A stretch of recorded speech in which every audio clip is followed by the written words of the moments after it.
බලන්න මේ ඉන්නේ මේ පරිසරයේ ඉන්න අහිංසක සත්තු දෙන්නෙක්. මේ පෝස් අම්මෙකුයි දුවෙකුයි. මේ දෙන්නට මිනිස්සු ගහනවා. මේ වතුර ගහනවා, කෝටු වලින් ගහනවා, එලවනවා කොසු අරගෙන. ඉතින් මේ දෙන්න හැම තැනම ගිහිල්ලා ඉල්ලන්නේ කන්න ටික. කන්න ටිකක් ඉල්ලනවා. මේ පැටිය සෙල්ලම් කරනවා. එතකොට මිනිස්සු මේ සතාව එලවන හේතුව තමයි ජරා කරනවා කියලා. ජරා කරනවා කියලා හැමතැනම ඉතින් මිනිස්සු ගගහා එලවනවා. මේ බලන්න නිදහස් තැනක් හම්බුනම මේ දෙන්න කොයි තරම් සනීපෙට නිදාගෙන ඉන්නවද කියලා.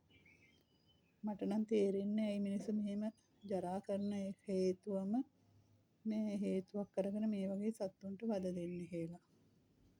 බලන්න මේ දෙන්නට කොච්චර නිදහසක් තියෙනවද කියලා මේ බැල්කනි මල් පෝච්චිය ඇස්සේ.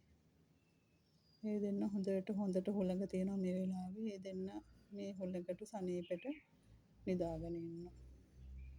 කවුරුත් මේ අහිංසක සත්තුන්ට අනුකම්පා කරන්න ඕන කියලා තමයි මම නම් හිතන්නේ. බලන්න කොච්චර ලස්සනට කාටවත් කරදරයක් නැතුව ඉන්නවද කියලා.